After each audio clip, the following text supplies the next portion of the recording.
आज हम लोग मिलते हैं हमारी स्टूडेंट से सुभाषनी साहू, जो कि चंदूलाल चंद्राकर मेडिकल कॉलेज से MBBS कर रही हैं। She has got 548 marks out of 720। ये बच्ची हिंदी मीडियम की है और हमारे यहाँ ड्रॉपर बैच में पढ़ी है और हम लोगों से पढ़ी हुई है। तो मैं इस वीडियो के माध्यम से बच्चों को मोटिवेट करना चाहता हूँ और उनके अंदर कॉन्फिडेंस लाना चाहता हूँ कि बच्चे अगर मेहनत करें इस बच्ची की तरह ही, चाहे वो हिंदी मीडियम के हों या इंग्लिश मीडियम के हों, तो डेफिनेटली सिलेक्शंस होते हैं। बस हिम्मत हारनी नहीं है। भिलाई हमारा शहर ऐसा शहर है जो कोटा को भी टक्कर देता है। तो आपको जो कोटा की सारी फैसिलिटीज़ हैं हम लोग यहाँ आपको प्रोवाइड करेंगे। चलिए आज हम लोग मिलते हैं सुभाषनी साहू से। तो congratulation Subhashini. Thank you sir. और मैं सबसे पहले आपको बधाई देता हूँ कि आपने इतने अच्छे मार्क्स से जो है MBBS के लिए क्वालिफाई हुए हो नीट के थ्रू, और इसके लिए मैं आपको सम्मानित करना चाहूँगा। Thank you sir. ये बेटा कुछ प्राइज है आपके लिए जो आपके लिए यूज़ होगा। आप खूब सारी परचेज कीजिएगा। और ये भी आपके लिए कि आपका जो है MBBS बहुत अच्छी तरह से हो। बैठिए, कुछ हम लोग सवाल जवाब करते हैं कि आपका सिलेक्शन के पीछे किन किन क्या क्या रीजंस रहे, आपने कहाँ कहाँ तकलीफ़ें झेली, कब आपके मन में आया कि मेरे को छोड़ देना चाहिए तैयारी, और कब आपको आया कि नहीं मुझे तैयारी करनी चाहिए। तो मेरे बहुत सारे सवाल आपसे रहेंगे और उन सवालों का सीधा मकसद ये है कि हम लोग और बच्चों को भी मोटिवेट करना चाहते हैं, उनमें भी यही एक आग भरना चाहते हैं कि दे कैन डू, है ना। हिंदी मीडियम के छात्रों या इंग्लिश में कोई फ़र्क नहीं पड़ता इन सब चीज़ों से। तो सुभाषनी, मेरा सबसे पहला क्वेश्चन आपसे है बेटा कि आपने कोटा स्टडी सर्कल को क्यों चुना। आप पहली बात आती है कि कोटा स्टडी सर्कल को आपने क्यों चुना। फर्स्टली तो मैं पूरे कोटा स्टडी सर्कल फैमिली को थैंक यू बोलना चाहती हूँ। मेरा यहाँ का मतलब कि इसको सिलेक्ट करने का पीछे ये था कि मैंने बहुत सारा रिव्यू भी देखा था और बहुत लोगों से, स्टूडेंट से ही पूछा था, तो बहुत अच्छा रिव्यू मिला था, तो मैंने यहाँ ज्वाइन किया। मतलब आपने रिव्यूज़ देखा था और बहुत से लोगों ने सजेस्ट भी किया था कि कोटा स्टडी सर्कल की पढ़ाई अच्छी है, तो आपको यहाँ से ज्वाइन करना चाहिए। तो बेटा, जब आप कोटा स्टडी सर्कल आए, आप हिंदी मीडियम के छात्र हैं, आप कहाँ से बिलोंग करते हैं। सर मैं बेमेतरा से बिलोंग करती हूँ। आप बेमेतरा से बिलोंग करती हैं। तो बेटा, बेमेतरा में आपकी पढ़ाई तो मेरे हिसाब से सरकारी स्कूल, किस स्कूल में आप पढ़े थे। मैं सरस्वती शिशु मंदिर। अच्छा, आप सरस्वती शिशु मंदिर के छात्र हैं। Yes, ठीक है। तो वहाँ आपको तो वो पढ़ाई मिली नहीं होगी जो नहीं, मेडिकल की, इसलिए आपने सोचा कि चलिए मैं भिलाई चलती हूँ, ड्रॉप लेती हूँ, और कोटा स्टडी सर्कल को आपने सेलेक्ट किया। तो बेटा, जब आप यहाँ आए तो आपको माहौल कैसा लगा, आपको टीचर्स कैसे लगे, यहाँ के कोटा स्टडी सर्कल के टीचर्स के बारे में कुछ कहना चाहेंगे आप। जैसे टीचर्स तो बहुत अच्छे थे, पूरे सपोर्टिव थे, और जो भी क्वेश्चन डाउट रहता था बहुत अच्छे तरीके से समझाते थे। प्रॉपर नोट्स वगैरह, क्वेश्चन वगैरह, नोट्स वगैरह बनवाते थे आपके। Yes, sir. हिंदी मीडियम का आपका हाँ, बैच सर। अलग लगता था। Yes, sir, पूरा कभी अलग ऐसा अलग। तो नहीं हुआ कि आपको इंग्लिश मीडियम के बैच में बिठा दिया हो। नहीं सर, ऐसा नहीं था। कभी नहीं हुआ। नहीं, सर। कभी ऐसा हुआ कि आपको IIT के छात्रों के साथ बिठा दिया हो। नहीं सर, ऐसा कभी ऐसा हुआ कि 11-12 के छात्रों के साथ बिठा दिया हो। No sir. तो इनका हम लोग एक्चुअल क्या है, हम लोग वैसे बाहर से बच्चे हिंदी मीडियम के स्टूडेंट्स आते हैं तो हम उनका अलग ही बैच रखते हैं, ड्रॉपर बैच ही रखते हैं, जिसमें 12 पास स्टूडेंट्स होते हैं या डिफरेंट क्षेत्रों से बच्चे आते हैं। तो बच्चे, दूसरा क्वेश्चन होगा कि आप कितने आवर्स जो है स्टडी करते थे, सेल्फ स्टडी कितना। जैसे हम लोग आपको 8 से 2 बजे तक पढ़ाते थे, मैंने भी आपको पढ़ाया हुआ है, बॉटनी पढ़ाया हुआ है, और उसके बाद घर जाके आप क्या करते थे। थोड़ा वही अपना खाना आता था वो खाती थी, फिर थोड़ा बहुत रेस्ट होता था, फिर कंटिन्यू पढ़ाई रखती थी। फिर आप अपने सेल्फ नोट्स भी बनाते थे, शॉर्टकट नोट्स वगैरह। यस सर, बनाते थे थोड़ा बहुत। अच्छा, स्टडी मटेरियल आप कैसा यूज करते थे। जो स्टडी मटेरियल तो यहीं से जो कोटा स्टडी से जो मिला था वो यूज बहुत करते अच्छा थे। था। पूरा NCERT पूरा 100% NCERT बेस्ड था आपका। क्वेश्चन बहुत अच्छे थे, क्वेश्चन बहुत अच्छे थे आपके, उसको ही आप फॉलो करते हाँ, थे। yes, जो हम लोग आपको टेस्ट कराते थे, हाइलाइट्स कराते थे कि इनको आप याद करिए, इंपॉर्टेंट पॉइंट्स याद करिए, क्या आप उन पर ध्यान देते थे। Yes sir. अच्छा, सेल्फ स्टडी कितना आवर्स कर लेते थे आप। वही 10 आवर तक तो वही 10 आवर्स आप स्टडी कर लेते थे।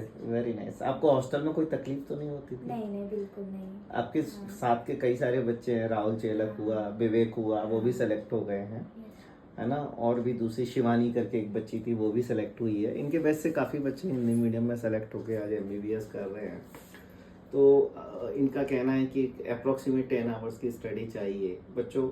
मेरा मानना है कि मेहनत करनी चाहिए, अपना बेस्ट देना चाहिए, थकना नहीं है, पॉजिटिविटी रखनी है। डेफिनेटली आप लोगों का भी सिलेक्शन होगा। तो सुभाषनी, आपके तो बेमित्रा में बड़ा अच्छा माहौल हो गया होगा कि हमारे यहाँ की बच्ची जो है जी सर। MBBS कर रही है, एक छोटे से गांव से निकल के आई और आज MBBS की कर रही है। Yes, तो उनको कैसा फील होता है? सर बहुत खुश है सभी। सभी लोग बहुत Yes, खुश sir. हैं। ठीक है, मेनली मम्मी पापा बहुत खुश है। बहुत खुश Yes. हैं। आप लोग से भी बहुत सपोर्ट मिला है, तो थैंक यू सो मच। अच्छा बेटा, हम लोग एक चीज और जानना चाहेंगे कि कोई एक्स्ट्रा क्लास वगैरह भी अगर आप चाहते थे, जैसे सपोज टू बी हर स्टूडेंट से क्लास में कभी पूछता है, कभी नहीं पूछता है, कभी उसको हेजिटेशन वगैरह आती है, तो कभी आपको ऐसा हेजिटेशन हुआ कि टीचर से पूछना चाहिए, नहीं पूछना चाहिए? स्टार्टिंग में होता था, बट बाद में जब सपोर्ट अच्छा मिला तो फिर ये सब हट गया। हाँ, आप बताते हैं टीचर बहुत अच्छे तरीके से, तो फिर कोई डर नहीं था। कोई डर नहीं था, मतलब आपको कोई डाउट नहीं रहता था? ऐसा रहता था तो आप लोग से आते थे तो बता देते थे, बहुत अच्छे तरीके से क्लियर हो ठीक जाता ठीक ठीक ठीक। था। और बेटा क्लास अरेंजमेंट्स कैसे थे? आपका बैच साइज क्या? ऐसा तो नहीं हम लोग 200 के स्टूडेंट्स में आपको नहीं, पढ़ा रहे हैं, 300 के स्टूडेंट्स में पढ़ा रहे हैं, भेड़ बकरी की तरह बच्चे पढ़ दिए हैं, या कभी माइक से पढ़ा रहे हैं, कभी ऐसा तो नहीं हुआ? नहीं सर, ऐसा कभी नहीं। हम लोग बिल्कुल व्हाइट बोर्ड पे Proper आपको था। पढ़ाते थे। जी सर। कितने स्ट्रेंथ रहती होगी हर बैच में आपकी? 80 प्लस। 80 तो नहीं थी बेटा, 60। हाँ, 60 60 70 के ऐसा। 60 से के आसपास हाँ, रहती थी इनकी। हाँ, अप्रोक्सीमेट 60-70 हाँ। बच्चे रहते होंगे। कभी ऐसा हुआ कि माइक से पढ़ाया हो आपको? कभी आपको जो है फॉर्मेलिटीज करके टीचर चले गए हो? कभी नहीं ऐसा सर। हुआ कि आपके नहीं साथ? सर, बिल्कुल नहीं। कभी नहीं हुआ ना? तो मतलब आप Proper सेटिस्फाइड थे हमारे क्लासरूम से? जी सर, बिल्कुल। अरेंजमेंट से सारे सेटिस्फाइड थे? Yes sir. मैनेजमेंट आपको कैसे हेल्प करता था? बहुत अच्छा था। कभी आपने मैनेजमेंट को कोई चीज बताई हो, उसने हेल्प ना की हो, कभी ऐसा नहीं, हुआ? ऐसा बिल्कुल नहीं, जो भी था सब बता देते थे। अच्छा, आप Management। आने वाले जो जूनियर्स अभी आप मिलके आए हो जिनसे, उनको अपने शब्दों में क्या कहना चाहोगे कि क्या उनको तैयारी करना चाहिए, कैसे तैयारी करना चाहिए उनको, है ना? उनको किन किन चीज़ों का ध्यान रखना चाहिए, थोड़ा सा आप बताइए जिससे कि वो बच्चे भी आपको फॉलो कर सकें। जी सर। यही कहूँगी कि प्रॉपर डेली अपना पढ़ाई कंटिन्यू रखो और NCERT बेस्ड जो है वो पढ़ो। और यहाँ का जो नोट्स है अच्छे से, बहुत अच्छा है, NCERT बेस्ड है, बहुत अच्छे से पढ़ाई होता है यहाँ पे। तो मतलब जो नोट्स मिला है वो अच्छा है बहुत। और यहाँ का जो टेस्ट सीरीज़ है फुल NCERT बेस्ड है, तो मेनली टेस्ट है। और जो स्कोरिंग सब्जेक्ट है उस पर अच्छे से ध्यान दो तो अच्छा हो जाएगा। और सभी सब्जेक्ट को प्रॉपर अच्छे से तरीके से पढ़ो तो बहुत अच्छा से बेस्ट कर पाओगे। अच्छा, आप जब एग्जाम में बैठे तो आपने फिजिक्स पे ज़्यादा पहले, मतलब कौन सा अटेम्प्ट किया? फिजिक्स पहले अटेम्प्ट किया, नहीं। केमिस्ट्री के बायो? पहले तो बायो ही की, फिर उसके बाद अपना केमिस्ट्री में, फिर लास्ट में अपना फिजिक्स में। तो मेनली अपना स्कोरिंग सब्जेक्ट तो बायो ही, तो उस पर भी ज़्यादा ध्यान देना चाहिए। ऑब्वियसली, क्योंकि 50% तो बायोलॉजी होता है और जल्दी बनता भी है और कम समय में बन जाता है, तो आपका मैक्सिमम स्कोर गेन करता है। इसलिए आप लोगों को भी जब एग्जामिनेशन में बैठेंगे आप लोग, तो डेफिनेटली आपको बायोलॉजी, क्योंकि बायोलॉजी ही मैक्सिमम मार्क्स देता है वो सिलेक्शन के आपको काफ़ी। उसके बाद आपको केमिस्ट्री करना है, उस देन आफ्टर इट आपको फिजिक्स। अच्छा, फिजिक्स के बारे में कुछ कहना चाहोगे बेटा? फिजिक्स में ज़्यादा बच्चों को तकलीफ होती है हिंदी मीडियम के, क्योंकि मैथ्स भी नहीं रहता है। Yes, sir। तो फिजिक्स को आपने कैसे ओवरकम किया? कितने क्वेश्चंस अटेम्प्ट करना चाहिए? क्वेश्चन तो मिनिमम, मतलब जितना मेनली इधर तो ध्यान दो, बट उसमें ऐसा मार्क्स लाओ कि अपना सिलेक्शन हो जाए। एकदम ज़्यादा फिजिक्स में तेज जाने की ज़रूरत नहीं है, क्योंकि नेगेटिविटी होने का डर रहता है। निगेटिविटी तो बहुत कम करो। नेगेटिव मार्क्स जो है आपके, जो Yes, sir। गेन मार्क्स हैं उनको भी हाँ, ले जाते हैं। yes, sir। तो फिजिक्स में बच्चों आप लोगों को वही सारे क्वेश्चंस अटेम्प्ट करने हैं जो आपको आते हैं, है ना? और बायोलॉजी और केमिस्ट्री पर बहुत ज़्यादा फोकस रहते हुए उनको अटेम्प्ट करते हुए अपने मार्क्स को सिक्योर करना है। और आपके नेगेटिव मार्क्स कम से कम हो तो आपका सिलेक्शन 100% जितना ज़्यादा होगा। रिवीजन हो सके उतना करो। और रिवीजन आपको बहुत ज़्यादा जरूरी है। कितनी बार रिवीजन कर लिया आपने सिलेबस को? बहुत बार की थी। कितनी बार? फिर भी 20 to 30 तो कर ही डाली थी। 15 से 20 बार रिवीजन Yes, मारा है sir। आपने? Yes, sir। बाप रे, अरे बाप रे। मेरे को हम तो कहते हैं बच्चों अगर 3-4 बार भी अगर आप रिवीजन कर लेंगे सिलेबस का तो बहुत Yes, बड़ी। sir.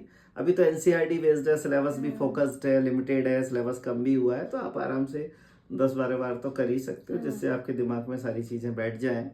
और टेस्ट सीरीज में बच्चों बिल्कुल क्वेश्चंस वैसे ही रहते हैं जैसा नीट में आते हैं। आप डेफिनेटली आप ट्रस्ट रखिए और मेहनत करिए, रिवीजन करिए। रिवीजन से क्या होगा, सारी चीज़ें आपके दिमाग में सेट हो जाएंगी। जब क्वेश्चन आपके सामने आएगा तो आपका दिमाग कैलकुलेटिव होगा। और रेस्ट ले लेके पढ़िए, अपनी हैबिट बनाइए, फालतू की गैजेट से आप दूर रखिए। आप गैजेट्स वगैरह व्हाट्सएप, फेसबुक, इंस्टाग्राम वगैरह यूज़ करते थे क्या? नहीं सर, बिल्कुल नहीं। देखिए बच्चों, मैं बार बार कहता हूँ गैजेट्स को बिल्कुल छोड़ दीजिए, गैजेट्स के साथ मत खेलिए। आपका वो समय बर्बाद कर देंगे, आपको भी बर्बाद कर देंगे, समय निकल जाएगा, आपके साथ ही आगे निकल जाएंगे सुहासिनी की तरह ही। तो सुहासिनी में अगेन कॉन्ग्रेचुलेशन कि आप यहाँ आए और आपने सिलेक्शन लिया, आपने अपने पेरेंट्स का, हमारे टीचर्स का, कोटा स्टडी सर्कल का मान सम्मान गौरव बढ़ाया है। इसके लिए मैं अगेन आपको थैंक्स एंड कॉन्ग्रेचुलेशन, आशीर्वाद बहुत बहुत तेरे को कि तू बहुत आगे बढ़े। जी सर। ठीक है बेटा, all the best, thank you. बच्चों, आप इसी तरह से मैं आप लोगों को के बीच में आता रहूँगा, ऐसे बच्चों से मैं इंट्रोड्यूस कराता रहूँगा कि किन किन चीज़ों का हमें ध्यान रखना है, जिससे कि आप मोटिवेट हों, हिम्मत ना हारें, मेहनत करें। किसी भी बच्चे को अगर डिमोटिवेट होते हैं और किसी वजह से गिव अप कर देते हो तो प्लीज़ कम, आप किसी भी इंस्टीट्यूशन के हैं, मेरे पास आइए, मिलिए मेरे से, मैं आपको मोटिवेट करूँगा। Thank you, thanks all.